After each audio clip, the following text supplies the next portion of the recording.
Nigel, first and very much most importantly, how is Nathan right now? I've not spoken to him for a while, but he's, as our statement said, he's in good health. Quite a sad day really to eventually go public on it. So it's a big shame, but it's also I think a hot topic in football at the moment. Head injuries. Can you talk me through the last few months? Obviously, he suffered the injury against Sheffield United. When did we realise that perhaps the worst would happen and he'd have to call it a day? Look, I'm not going to divulge all the medical details. It's just that he's had a number of scans over a sustained period of time, and the advice given to him is that it would be potentially dangerous for his health, both now and in the future. So, like I say, I'm not going to divulge the sensitive side to it, but he's had plenty of time to think about it and to make that decision himself. We as a football club fully support that. And how will you support him moving forward? Well, like I say, I've not seen him for a while. So he's at home with his family, and again, it's the club will honour his contract. Let's put it like that. And Nathan, when he was fit and getting in those crunching tackles, just how good a player was he, and how good a player could he have been had it not been for the several injury setbacks that he suffered?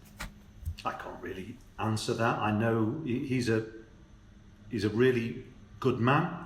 I like him a lot in terms of his style of play and how he goes about the game.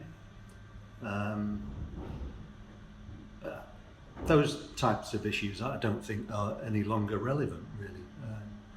He leaves this football club with our best wishes, and I hope, most importantly, that his health is okay here on in. But it's a real shame, a real shame. But it's the right decision to. Yeah, well, please pass on our very best to Nathan. Yeah. He's been at the club a long time, and we wish him all the best. And not just on this topic, but head injuries in general. How important is it that we keep discussing it and make sure that ultimately players are safe during their playing career and beyond? Well, it's difficult. I think it's being a centre back myself, it's very difficult to ensure that, isn't it? But you've got to remember that Nathan's head injuries are concussions. It's not necessarily heading the ball. These are clashes of heads, and that's the nature of how he played the game, rather.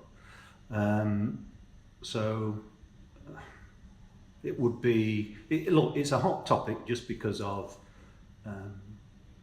how I think the game is trying to address the number of head contacts that younger players get, but it is a part of the modern game. I suppose it's something that we all accept as there being an element of risk. There's always an element of risk in physical sports. Technology's changed, so balls are different to what they used to be. I mean, I think when we cast our mind back to some of the more the stories that have been in the public domain over the last 20 years or so, I think Jeff Astle one was one of the biggest stories or biggest talking points, if you like, and the very famous photograph of him heading the ball on the next, the type of balls that were used in those days. There are differences, but certainly, it is something that will be an ongoing topic, let's put it like that. How do you reflect on Saturday and the exciting 3-3 draw at Blackpool? It was we played pretty well. Certainly, attacking wise, we played some good football.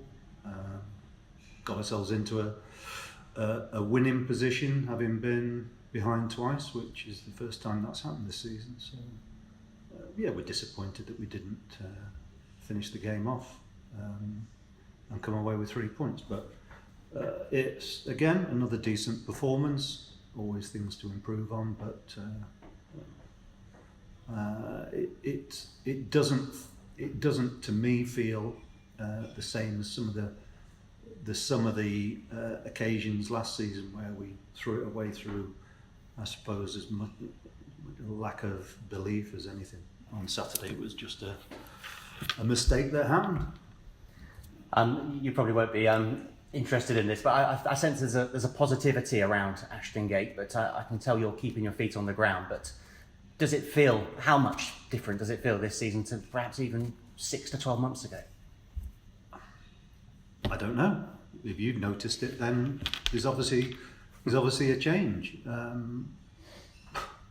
How things develop are it's not for me, or I don't really feel the need to measure that. All I know is that we are trying to improve as a team. We're trying to develop a team in difficult circumstances. But I think it's testament to how the players are approaching it. They are embracing that challenge. So sorry to pour water on it, but for me it doesn't really. It's good to reflect on the fact that, are we making progress? Yes, but it only takes a slip up here and there to make people look at it from a different angle. So I try never to get into that sort of habit of thinking a bit like you. You didn't pour as much water on that as I thought you would. So that's no, well, maybe I'm in a good mood. Is Antoine back ahead of schedule, and how close is he to potentially starting games? I'm not a medical man, so I don't know. I'm just pleased that he's in contention and he's pain-free, and he's had an impact in both games when he's come on. So very exciting player, a very talented player, and just really good to have him back in the shake-up, if you like. And a number of Saturday, Tuesday, Wednesday games. So how important is rotation over the next few weeks, in particular with your forward line?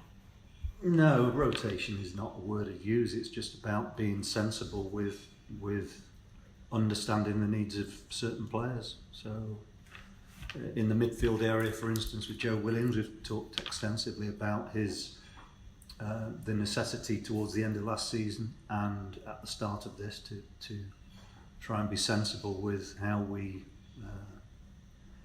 use him and the intensity with which he plays. In terms of the forwards, I just think it's more to do with, if you're in form and in the team, stay there. So I don't necessarily see reasons to freshen it up for loading reasons. I think the challenge for our forwards is, if they're in there, stay there. The window closes on Thursday. Has there been any developments over the last couple of days, or is it the same as Saturday? No offers for your players?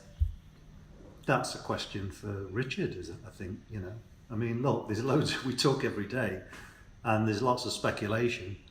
Why would I court speculation? It's a load of nonsense, and it's basically agents trying to be busy, and that's their job. So they do their job, and I ignore them. Would you be happy if your phone doesn't ring between now and Thursday? And my phone won't ring because I'm not the point of contact. So those issues are. We've talked internally in terms of what scenarios might be, but nothing's happened. I remember after the game at Huddersfield, the end of last season, you were very complimentary about them. They have had change since then. Yeah. One win so far this season. What do you expect from Huddersfield on Wednesday? Another tough game. They started slowly last year. I think it was probably when we played them at our place, I think we were 3 points behind them. And They went on an incredible run then, so they were sort of very much a mid to lower part of the division last season, the early part, but had a fantastic run. So they've had changes, personnel, but it'll still be a really tough game. Yeah. Did anyone pick up knocks on Saturday, or hopefully is it the same squad you have at your disposal this week? No, we'll be okay. It'll be the same, more or less the same squad. Mark Sykes comes back into the reckoning now. He's done his penance. So yeah. Thank you very much, Nigel. Pleasure. Appreciate you don't want to speak for him necessarily. Who? Nathan Baker. Yeah. Has he indicated what he might do next? No. No, and look, it's not my business to ask that, and it's look that how the situation has developed has been very much a case of we've needed to allow, and he's needed to allow time to be the main ingredient in being able to judge and maybe assess the risk moving forward. So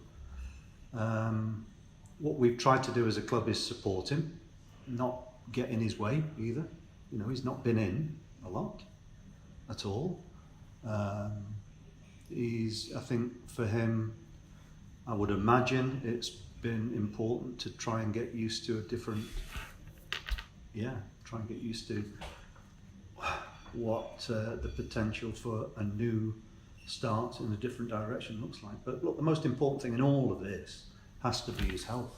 And much as we regret the fact that he's had to call time on his career, health is the most important thing. It's a sport. It might be your job, but it's not more important than your family life or your general health. So a sad day for him, but I think he's had some time to adjust, but it will still feel very final, I'm sure. And that's never easy to deal with when your career comes to an end, whether it comes to an end because you decide it or whether circumstances dictate that. There is still a finality to it, which is not as easy as people may think it is. Absolutely. Just picking up on the injury news, Timm Klose wasn't in that squad. Yeah, he got a knee injury, so Timm's Tim. He's downstairs. He might be available for Wednesday. We'll see. Hopefully, he will be. Has he trained today? No, he's been inside today. But Tim's a bit different. He won't need to do too much. He's an experienced player, and if he feels okay, and he says he feels okay, then I'll run with his judgment on that. Cam Preen's kind of been drifting in and out of the squad. I know Yeah. we talked about him. Is he fit at the moment? What's kind of his position in the squad? He's a member of our squad. There's always, I think this always happens, and I get a bit tired of explaining it, but the bench is selected based on what we think is right. And if people's noses are put out by it, tough. I'm not bothered. With Mark Sykes coming back, he found himself in the right wing back role because of Kane's injury towards the end of pre-season. Yeah. Are you sort of leaning towards him playing there, or do you want to? Well, I've not discussed it with the players, so I'm not going to discuss it with you now. But I'm glad that he's available again because he's had a very good start to the season. It's good to have more choices. Both Kane and George Tanner's come back in both good physical condition, but he's had a good pre-season and is very much in our thoughts too. So that it's for me, it's about having a number of options. And Alex Scott's played there for a couple of games. and we know Alex Scott can play more or less anywhere. So yeah, it's good. It keeps the players on their toes more than anything. How do you see the three of them in terms of their different qualities? Well, George is a more natural defender. Kane's an attacking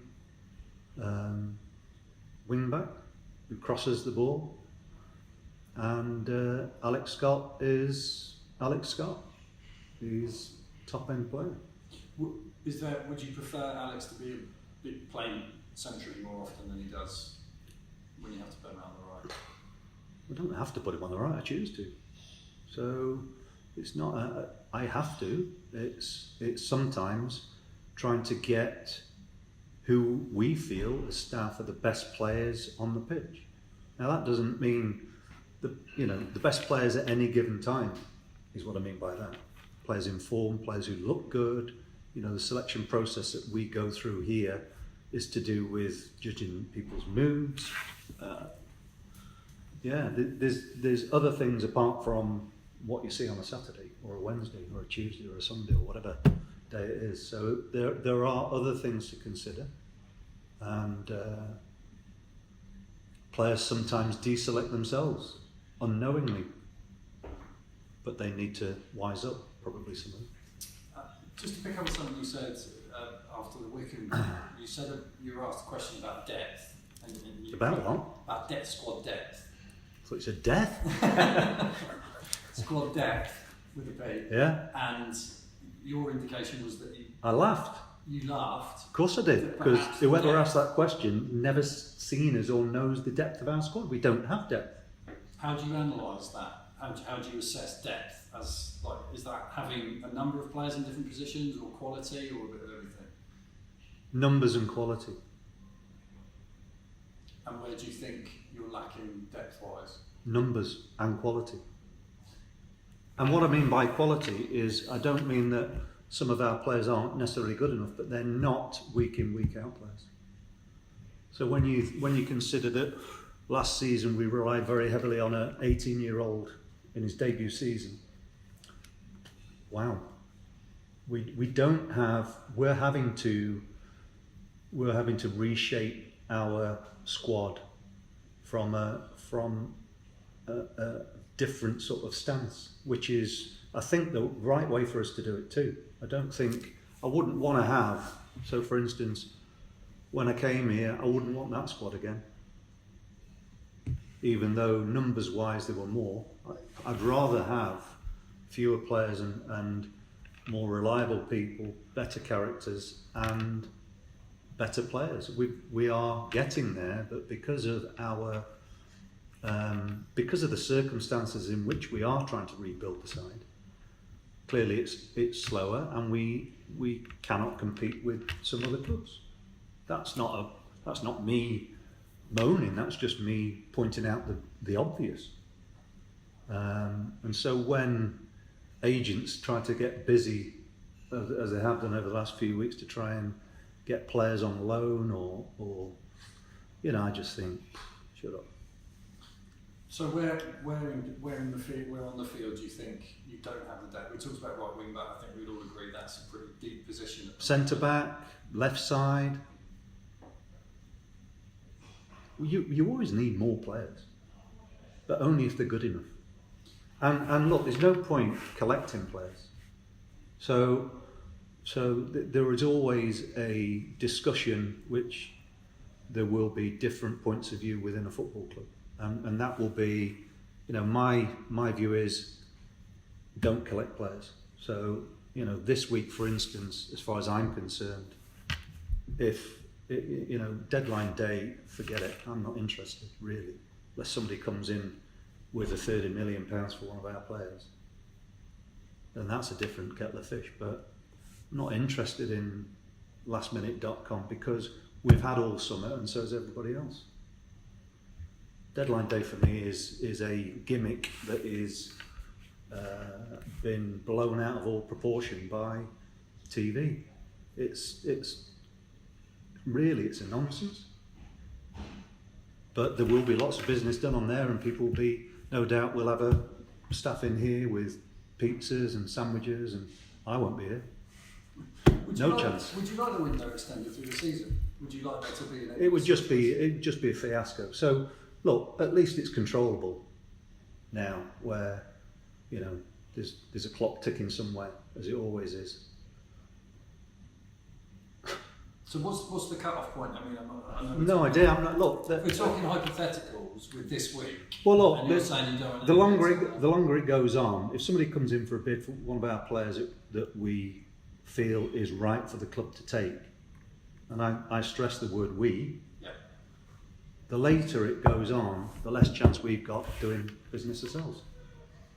So it stands to reason that it's not good business for us to sell a player late on as well, because it weakens us massively.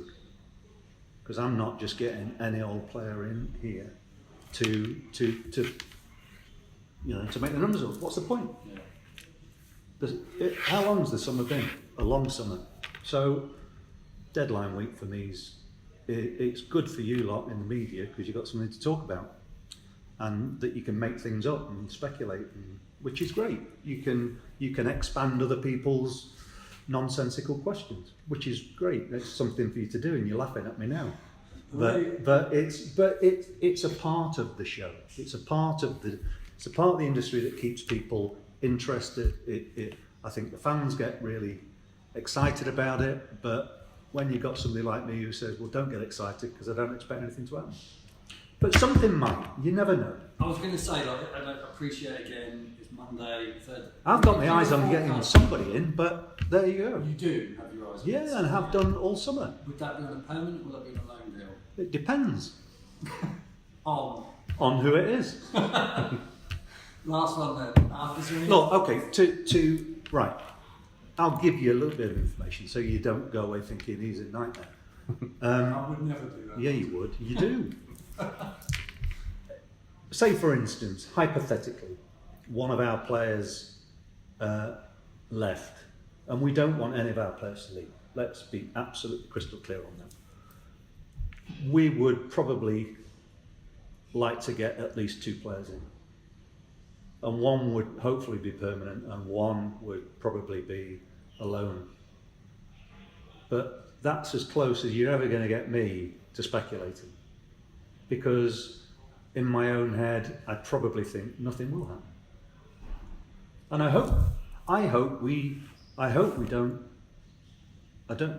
have to let one of our players go, because we want our best players here.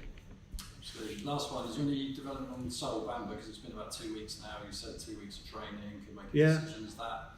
Well, it's more to do with him getting fit. I know him. I've got a lot of respect for him too. He's relatively local in the sense that he is Cardiff way, I think, his family. And he's really good around the place. So for me, it was just can we get him in the building, help him to get fit, and see where it goes. And that's still the case. There hasn't been a decision made. No. And would that be? I'd talk to Sol first. Would that be strictly as a player, or is there means perhaps like with an Andy King style role? Is that a consideration? How many player coaches do we need? I'm really happy with the coaching, not just the staff, but the, if you like, the structure and how we interact. With Alex Ball, who was with the first team last year, and was great for us, and still hooks up with us on match days at home, and is in the stands, and he's also head of coaching, so he's in between both the academy and the first team. So it's I'm not one for just saying right, I'm happy now, let's not make any more changes. We'll just see how it evolves. I think that's the big thing. Talking about people like Sol, football needs good people, and I think it's important to so you've already mentioned Andy King. For him, for instance, he's played had 2 starts for us in the cup, made some sub appearances. So he's still a player in many ways, but his input in the other side of the role will evolve naturally. I don't see any reason to pigeonhole that at the moment, and I think, yeah, it sounds a bit loose and probably against what people think I'm about, but I do like to have possibilities of change and possibilities of a different approach. So yeah, we'll see how it bubbles along.